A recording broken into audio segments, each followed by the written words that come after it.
Alright guys, so sticking with the low back theme here, I want to talk about what I feel is one of the most underestimated muscles, which is the QL, the quadratus lumborum, otherwise known as the hitchhiker's muscle, right? So what that does, it hitchhikes the hip up this way, because that muscle's right here. But when you think about that QL, you have to think about your psoas and your diaphragm as well. And a lot of times in this area, right by the last ribs, it'll get thick and ropey, and it's almost like the diaphragm, psoas, and QL are playing tug of war. So that means that there's going to be a lot of work underneath all those layers of muscles just to affect those muscles. So what I like to do here first, of course, I'll dig in just to warm up, but after I do that, I'll move in the leg this way.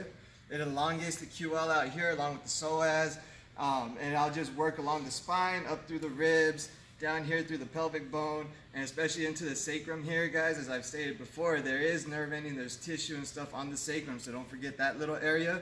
And once I dig in all up and down through here, I'm going to shorten it again by bringing the leg out, and then from here, this is where I'm going to add some mobility, and I'm going to get the base of my hand to the base of the pelvis, get the base of my palm up by the ribs, and from here I make little circle motions, I push up and down, and then over here on the other side I could grab the pelvis this way, and same thing, just adding a little different direction on the other side for a different pull. Now that's for the QL. You want to think about the psoas and how to stretch and move that guy around.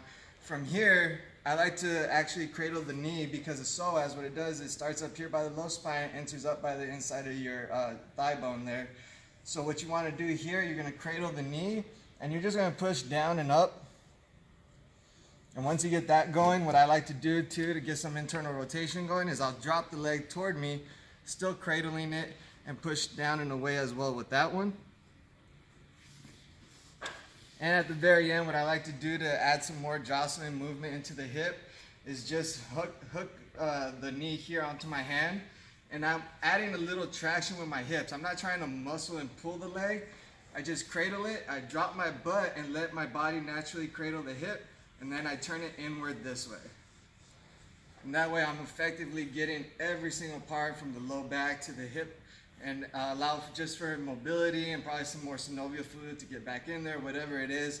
But the main focus is breaking up that low back and allowing it to move again. So give that a try and let me know if you have any questions, guys.